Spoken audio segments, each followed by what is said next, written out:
Action.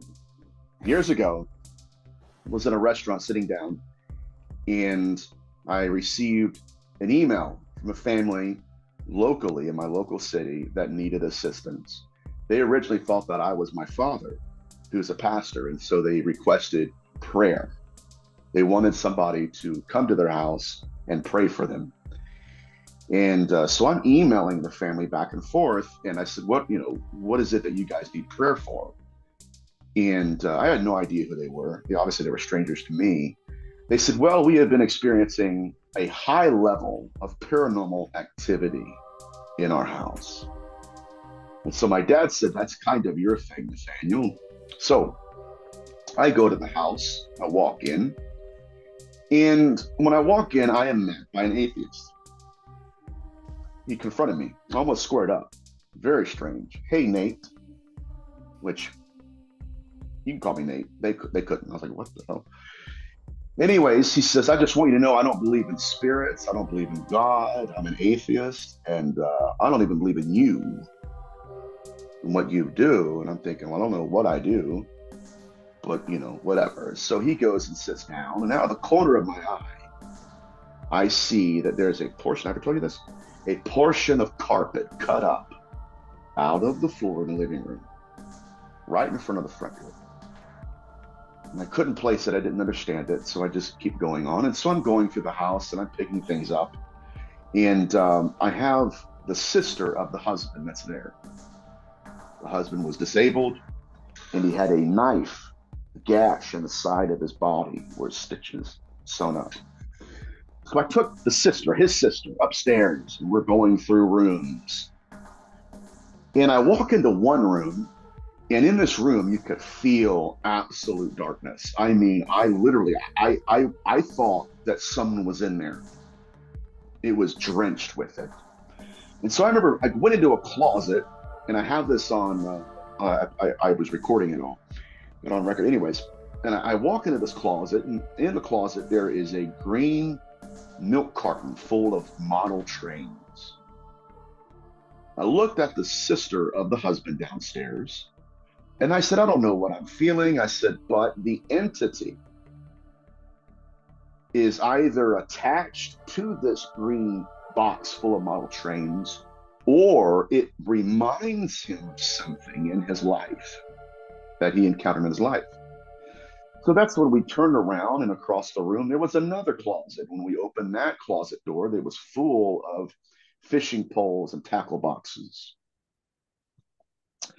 And so finally we get downstairs, and I walk down into the kitchen area, and I look at this wooden table. There's no chairs, there's no radio, and there certainly is no woman sitting on the wooden chair. But in my gifting and whatever you want to call it, I saw a woman, a blonde woman, smoking a cigarette, listening to music, shorts, sitting in a wooden chair. Now, the problem is, like I said, the chair's not there, the radio's not there, and the woman that I saw was not there. So once we get into the living room, I sit down with the family, and I could still feel this profound darkness building in the room. Oh my God, it was so intense. And so then they tell me the story.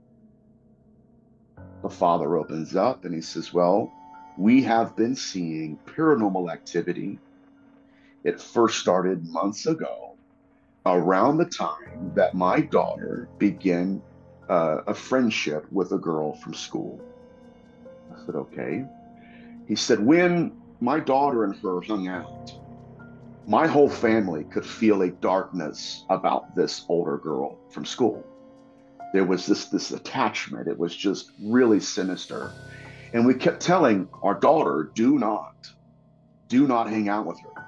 We don't want her around the house. We don't want you going to the mall with her. You're done. And so he said, about a month later, we noticed that our daughter is being more reclusive, not talking to us, staying in her room, sleeping, listening to weird music, the whole thing.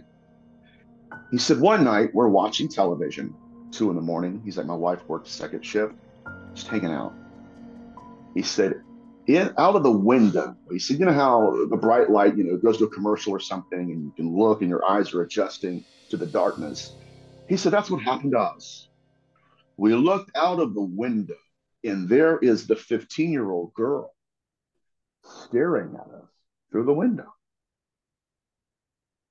And he said, we called the cops because it's late. It's like 2 a.m. We're freaking out. Like, what the hell is she doing here? We called the cops. The cops come. She's gone by then.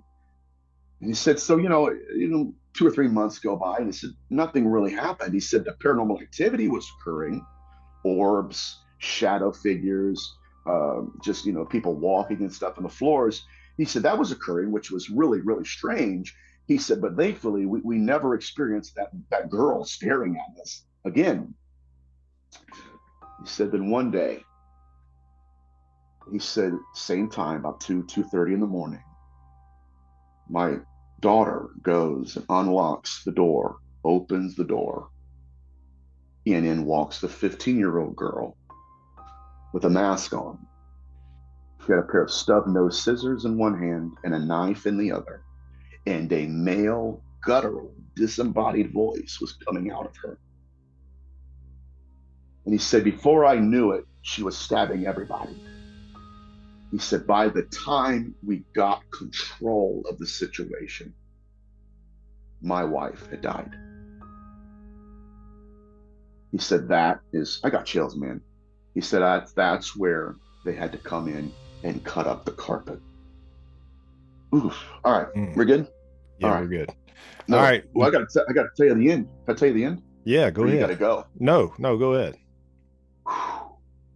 So as he's telling me the story, it's building in the room. And I look over at the sister, which he's disabled. He was stabbed too. And when they said that when he was stabbed, the husband, the girl broke the tip of the knife off in a bone. And they didn't take it out. They went and sewed it up, but they left. It was weird. It got infected. Anyways, so the energy's building in the room. And I look over at the sister. I could feel it. Like she's shaking. And I said, all right. I said, now tell me what I saw upstairs and what I saw in the kitchen.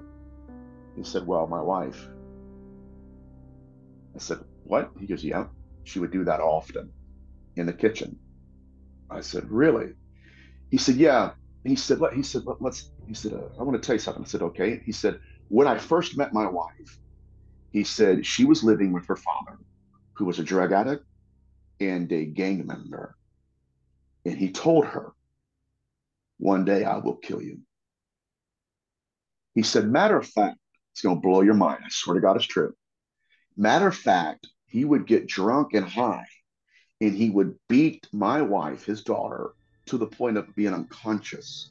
And the only way his wife could get control over him, his words, was treating him like a kid, putting him in the car, taking him to a toy store and buying him model trains. He said, matter of fact, when he died, man, I'm telling you, this is going to freak you out. He said, matter of fact, when he died, we put those green model, those trains upstairs in the storage room. When he said that, his sister gasped. I swear to you, I'll say to you, it's freaky. And she said, wait a minute. So-and-so, called him by name. She said, what about those fishing poles in the other closet? He said, oh, he was a big bass fisherman. Those are his fishing poles. He said, now that I'm talking about it, Nathaniel, he said, you know who made that wooden chair in the kitchen? I said, who? He did. I said, where's it at? He said, we didn't put it out. It belongs with the table, but it's in the garage with the rest of his stuff. I said, what? He said, yep. So I said this, okay? I said, all right. And as I'm talking to him, you can feel the energy building. I'm like, dude, something's going to happen. Something's going to happen. So I had them bow their heads and I did my prayer. And when it was done, the atheist is in the fetal position, rocking back and forth and crying and bawling. Afterwards, he hugged me.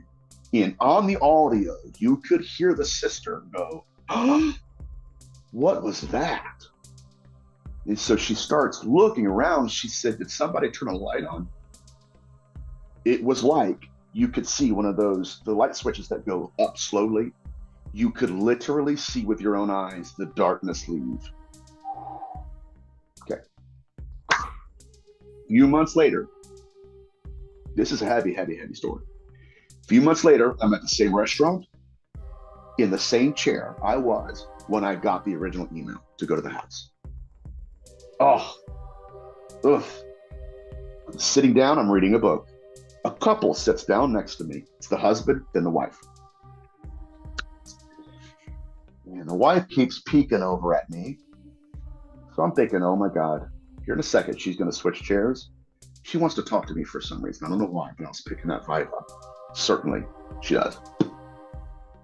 Switches. What are you reading? Eros and Evil, Ariel Masters. We get into a conversation.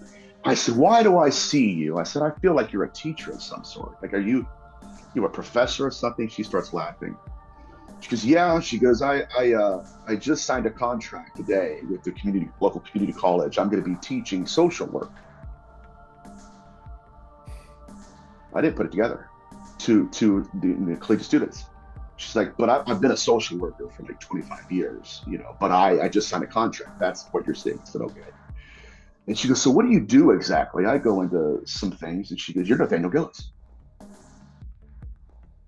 I was like, I am? She says, yes. I said, how would you know that? She goes, well, I can't tell you, but I know exactly who you are, and I know what you do, and I believe in what you do. About 45 minutes goes by.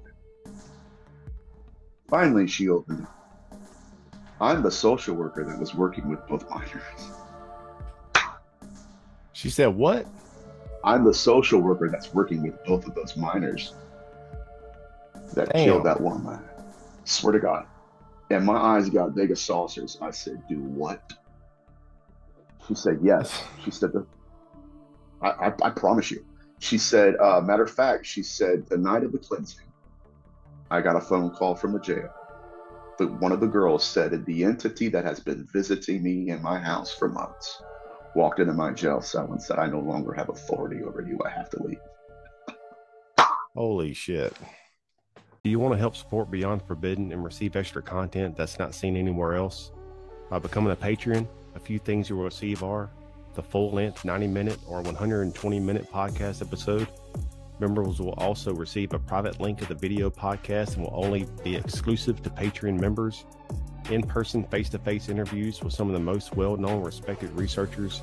Behind-the-scenes footage of interviews not seen anywhere else. And that's just a few perks.